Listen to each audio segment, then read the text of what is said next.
Good morning. Good morning. Happy Monday. Best day of the week. We got the crew back together.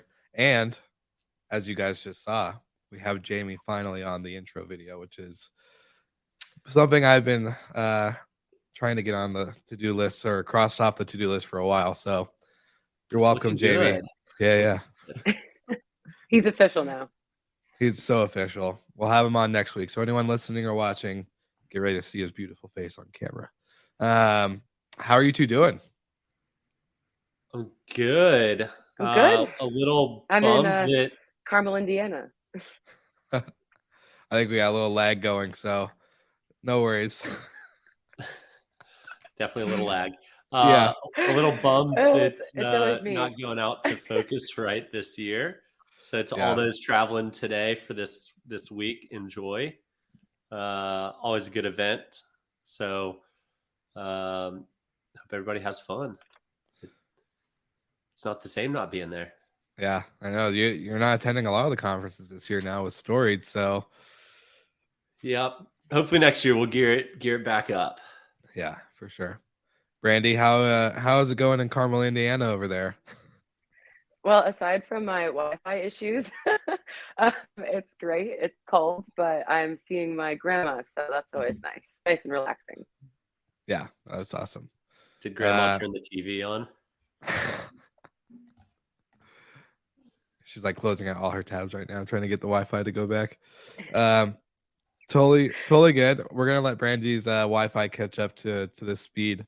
But we had a lot of news to cover from this last week, and so I know we have probably a couple stories that won't be showcased on the screen, but we always can bring it up and talk about it. So yeah. I'll let Michael, if you want to kick that off. We'll maybe start with the good. So congrats to Hopper for yet another fundraising round. I don't know what you're going to do with all this money. You're sitting on hundreds and hundreds and hundreds of millions of dollars, but good for you. Spend it wisely, not all in one spot. Mm-hmm. Another European company got a pretty big check this week, Limehouse. They pulled in, I believe, 48 million euros, which is a pretty big round. So kudos to all the international operators out there. It's been your time to shine these past few months. We've seen a lot of good updates. The ugly story of the week: Avant Stay cutting, was it 22% of their staff? Yeah, 22. So never fun to see or go through. A lot of companies are doing it right now. Obviously, we saw Facebook do something similar with like 11,000 jobs, but our industry's been killing it the past 18 months or so. So it's tough to see layoffs happening all over the place. So if you can help any of those folks, please do. There's some talented individuals available, and I'm sure plenty of companies are able to scoop them up with short head counts. Mm-hmm. Yeah, I was gonna say it's gonna be interesting to see where people go, because we were already having issues with people not staying in the industry, right? Whether it was layoff or just wanting to find a new career because of lack of resources and I guess benefits to the people in the industry. So hopefully this isn't deter people from continuing to stay in, whether it's short-term rentals or hotels, hospitality as a whole. But big news, as we're going to use probably as the main topic of the episode, Marriott introduces apartments, and man, there's a lot to dive in here. I can't wait. Yeah, I got this notification, and then I started getting buzzed by like 4 or 5 different people. Like, did you know about this? What is this? And before I weigh in, because I'm not an operator who's now directly competing with Marriott, Brandy, tell us your thoughts. Yeah, well, I'm not surprised. I mean, this is hotels have known that this is the direction that they have to go in. I will say, I think like the name, I don't know, they put a lot of money into marketing, and that was just apartments. I think that's, I mean, it's Classic. simple, but and then I just think we're going to see this happen again. Marriott's kind of the first big name to do this here, but I would be very surprised if the other big hotel chains don't follow. And I think it's definitely more of a threat for urban operators like myself. Marriott has a big footprint in big cities, so I don't think people who have homes in the mountains or on the beach really have to worry about Marriott coming in like that with their own like big hotels in their cities, but or sorry, they're big apart hotels. But yeah, it's not surprising, but now a little unfortunate that we have to compete with someone that has like that much money and just power behind them. But hopefully it's a slow rollout. Well, I'm sure it'll be a slow rollout because big companies never do anything fast. I'm confident that these folks over at Marriott have been working on this for a number of years. Well, isn't that what their whole incubator? Well, I guess incubator might be the wrong choice of words, but didn't they have like a whole kind of like a testing pod on like a bunch of different designs and kind of just learning from what consumers were wanting and operators, and then all of a sudden now they're like, this is kind of like the birth child of that, right? I think, if I might be mistaken. I believe they've tested this in other geographies, not North America or Europe. Yeah. So it's kind of a model that they've proven out elsewhere where no one else was looking. Very sneaky corporate people, I tell you. But Brandy, I don't think it's too much to worry about, because once you brand with a flag, they block off like certain geographies.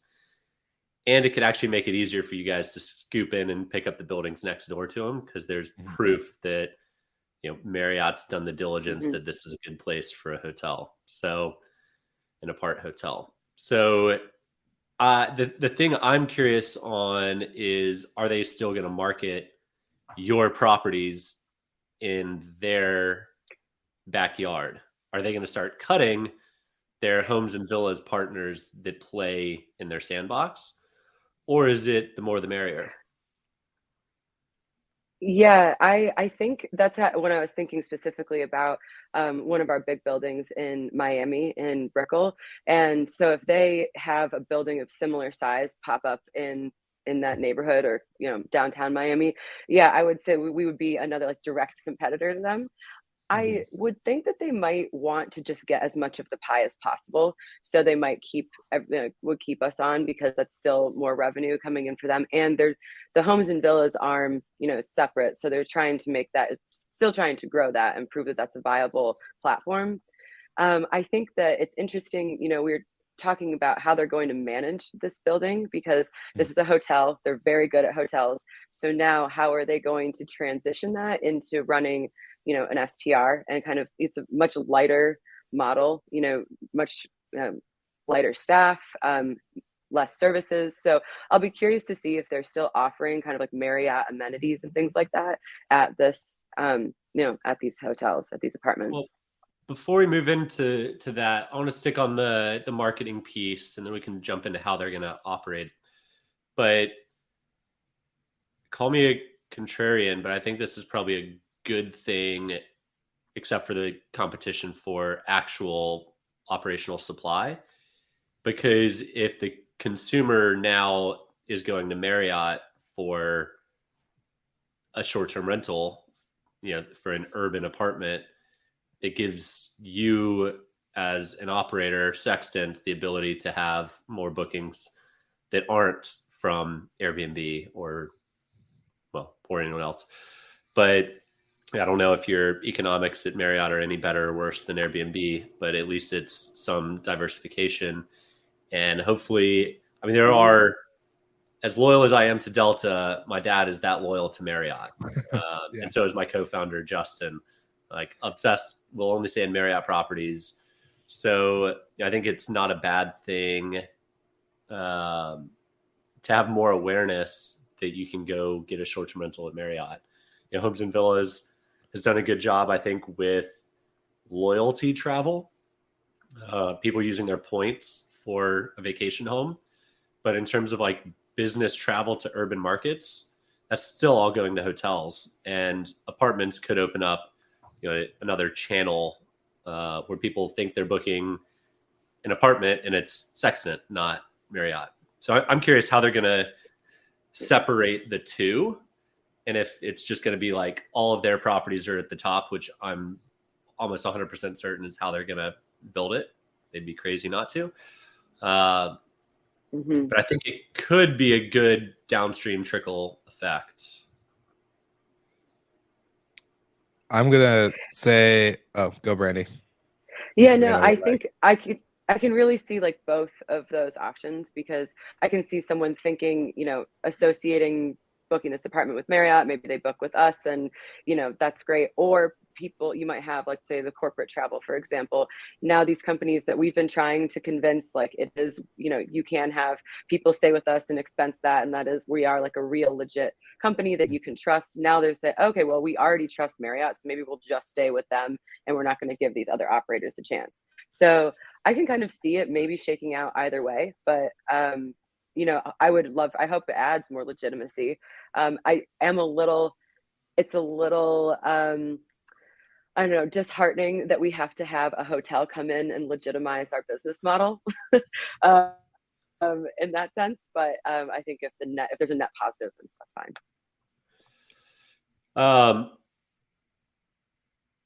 I mean, if I'm you, Brandy, and I'm just kind of speaking out loud here, so excuse my train of thought if you guys are already doing this or not. I would be going to Hilton and IHG and Hyatt and saying, hey, they just launched this. Buy us, and we'll be your urban brand. We'll be your apartment brand. Call me crazy. If I'm an urban operator, those are my first calls today, picking up that phone. So it's not going to be long that Marriott is going to have this moat as a flag in the short-term rental space. Hyatt's tried it several times. IHG, I don't think has ever tried it. I'm not sure Hilton has either, but they're coming. As soon as one does it, they all follow. It's just a matter of time. How many brands, Will? Is it 120 brands are represented by the top 6 flags? Yeah. So add one more, 121. Yeah. I think there's been a couple brands launched since, but all in all, I think it's a good thing for the space. And the fact that the market leader is the first mover is going to mean all their competitors are scrambling right now to try and keep up.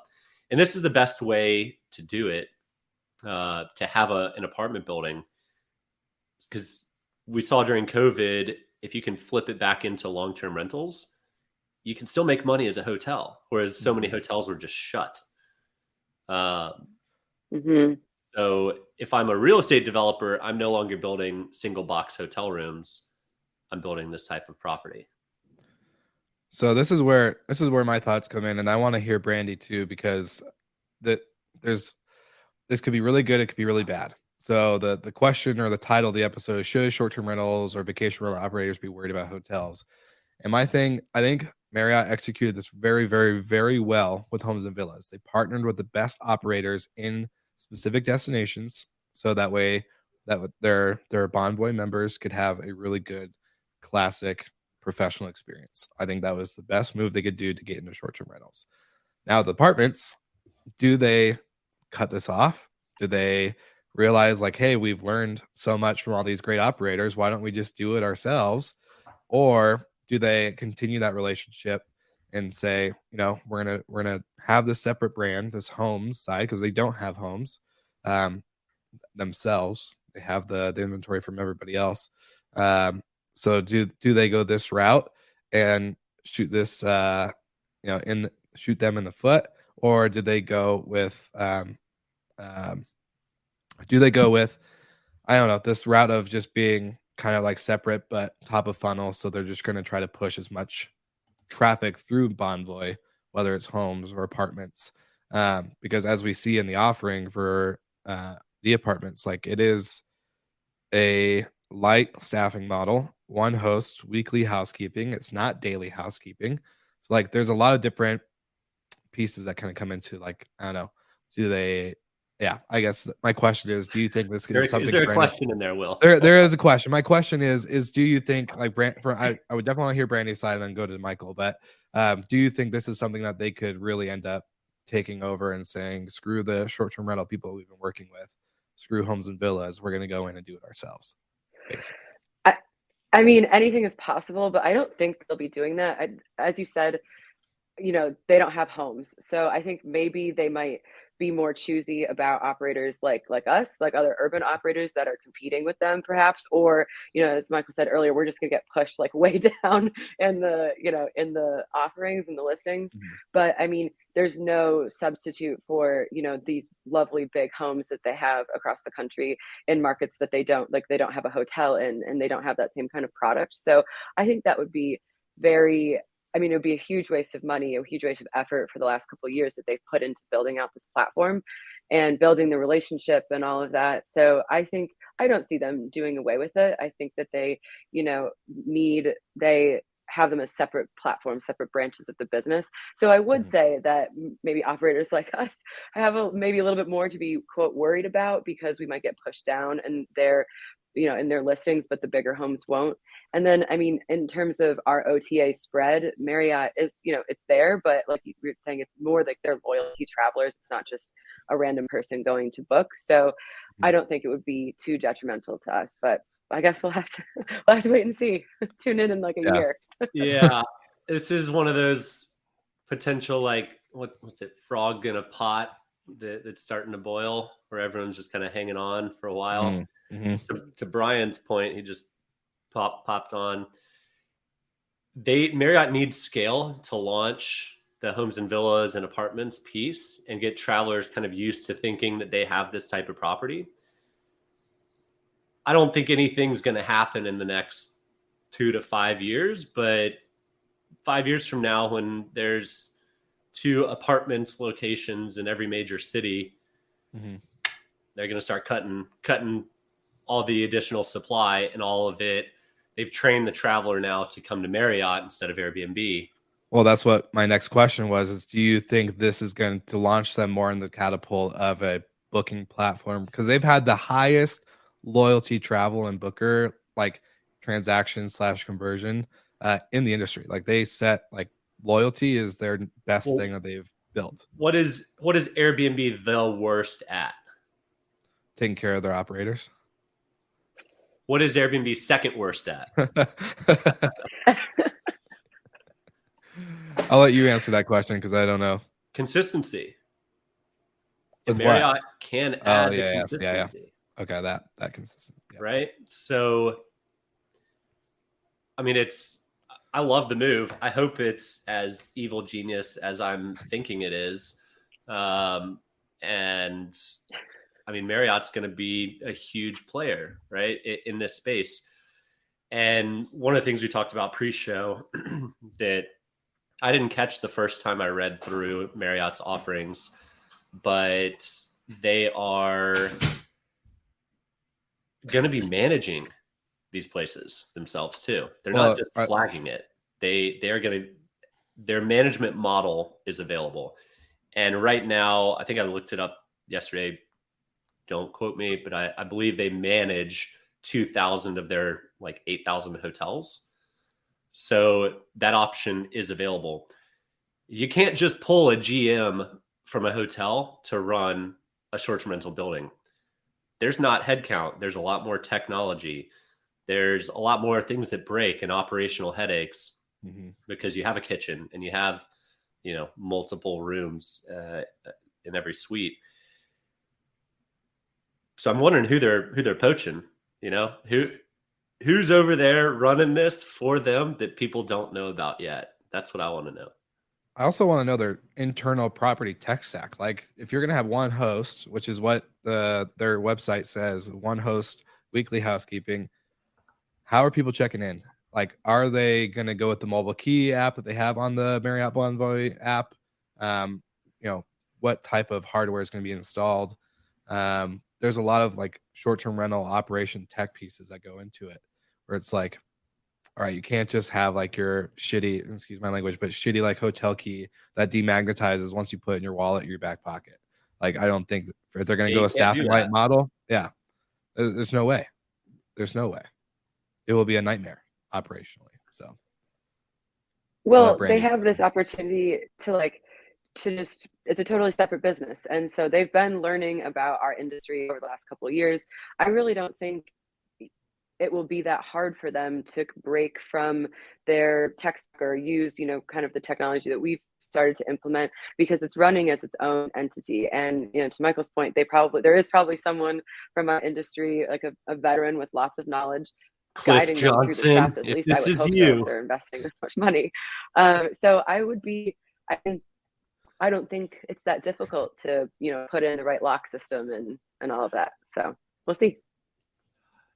Yeah, I think you're right, Brandy. It's not rocket science to put in this tech stack, especially they've been playing in the space for 3 years now.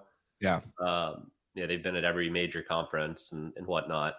And they've hired a lot of almost exclusively out of the industry. So they've got a lot of institutional knowledge, industry institutional knowledge. So it's not a big stretch. I also don't think that they would announce this brand without, you know, 3 or 4 properties already coming on board or already on board. So be on the lookout to see the first official flagged property logo up on, you know, the top floor. It'll be cool to see. It would be cool.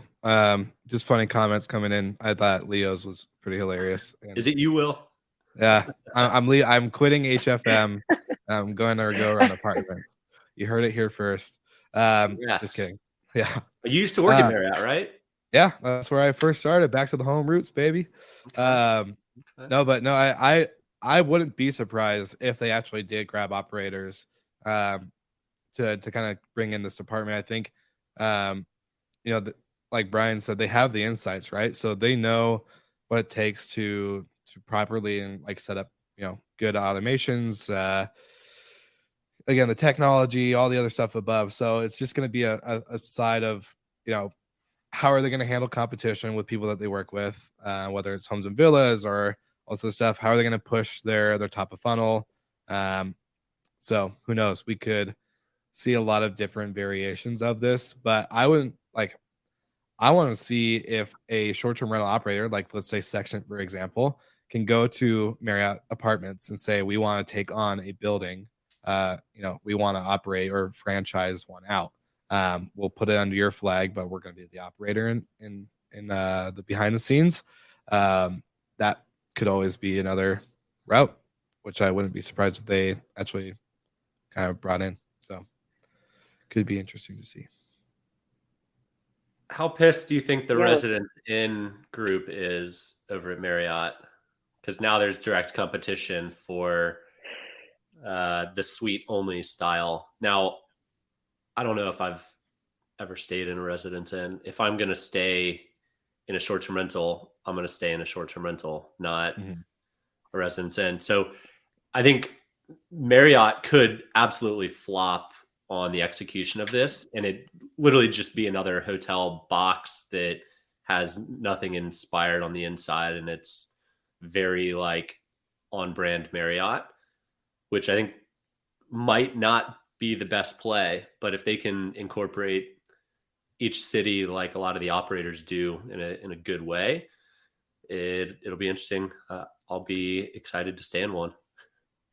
Has a Residence Inn actually been a brand that anyone wants to like stay in? It's kind of like always like when I'm going through, if I'm staying at a hotel and I am scrolling through Marriott and I see a Residence Inn, I'm not gonna really book it. Like for me, it's just never. It's a downstream brand, right? So I would guess apartments will come in at a higher ADR and better locations than Residence Inn, but I don't know. We'll keep an eye on this one. This is a fun update and something we've, I think, all known was coming.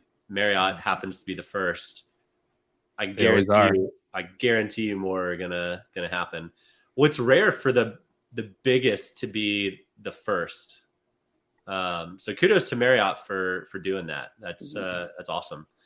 Not afraid to take risks or try new things.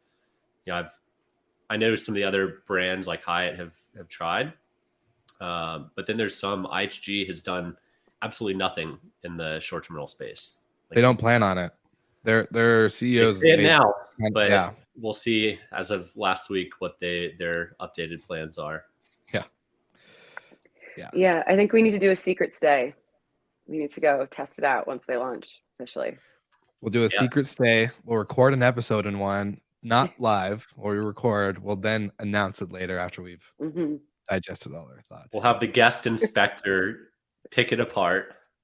Yeah, there we go. That'd be good. There's a lot of good comments coming in, so thank you guys for engaging and watching live. There's a lot to watch on this. I wouldn't be surprised if more and more news comes out. I like this was like perfect timing as well, because I'm seeing, at least from my hotel connections and world and from on like LinkedIn versus my vacation rental side, is there's all these new blogs and articles coming out like, why are hotels better than Airbnb? And I always have to correct people. I'm like, we are not Airbnb. 1, 2, Airbnb is a platform just like Booking and Expedia. So stop making false. They're just ignorant. They do know. They list on Airbnb. When I was a hotel manager, we listed on Airbnb and they knew it. Like they're not idiots. They just tried. I think it's gonna be this battle of like hotels are better. Well, now no one has that argument of like why hotels are better than short-term rentals, because hotels are getting into short-term rentals, and short-term rentals operators that I know, like they evolve, they get to a certain scale, and guess what? They buy a boutique hotel, they techify it through their short-term rental tech, and boom, now they're in both worlds. So that type of conversation I think can finally be out of style, and we can move on from all this like bashing of one segment to the other. What I think is even more fascinating is the timing they released this right after Verma, so they don't have to hear it from all their operators. Yeah. And right before Focusrite, which is a huge hotel conference. Like it's broad travel, but hotel flags, they're all over the place. So I think timing is genius. Marriott's executing extremely well. Mm-hmm. They're nailing it. So agreed. Let's see what happens. Brandy, any other closing thoughts from you as we I think you're back. There we go. Cool. I'm back. Well, first, apologies for the Wi-Fi. I couldn't get any closer to the router if I tried. I think it's interesting. It's something that we've known is going to happen, and obviously it was going to be Marriott. They've had Homes and Villas. They're the one kind of leading the hotel charge into the industry. So I think they've so far executed really well, but I think Michael's point about it being just another box, I think there's a very real possibility that they fall into that trap of just kind of mass producing this product. So I think it will be fun to see. It'll require some in-person investigation. 100%. I'm sure Miami's on their market list, Brandy. So you might not have to 100%. I was gonna say, ever since we hung out and recorded live episodes in Miami and Vegas, I think Brandy's just trying to do anything she can to get us to get back in person for live recordings. You dumped the castle visit real fast, Brandy. Well, I guess we'll go to a Marriott. I love it. Before we wrap up, we have one a quick announcement. We're gonna give a shout out to Andy Medic for just always engaging and being super just highly involved in the conversation of the show. So just want to give you a shout out, my friend, if you're watching on the replay or if you're watching on the live. But then also our friends at Host GPO, we actually talked last week. This coming Thursday, if you're paying attention right now on the live or on the replay today, this coming Thursday, which is going to be the 17th, we're going to announce a giveaway. We're going to give away our coffee box to one awesome individual who has been either supporting the show and supporting Host GPO. So stay tuned for that announcement on all socials, from LinkedIn to Facebook to Instagram, we're going to showcase that giveaway and how you can win an amazing coffee box. And if you're confused on what's in there, you get a nice Nespresso machine, you get 3 espresso cups, you get 3 or 4 mugs, and then you get pods from Williams Sonoma as well. So that's the basic setup. I'm going to showcase what I did to enhance it a little bit, to make it a little bit more bougie for our STR guests. But yeah, super excited about that giveaway. And anything exciting coming from you two this week? You guys looking forward to anything fun? Holidays? Travel? I'm just here in Indiana for a little bit. So that's it's calm, it's relaxing, which is nice. Very much a change of pace from Verma and Miami. Mm-hmm. Yeah. I'm playing catch up. I was in LA all last week, so my my inbox and to-do list are long. So looking forward to being at my desk this week. Amen. Amen. You and me both. Well, thank you so much to everyone who tuned in on the live and made it fun to engage there. And if you are listening to replay or watching the replay, make sure you like and subscribe, and we'll see you guys all again next week.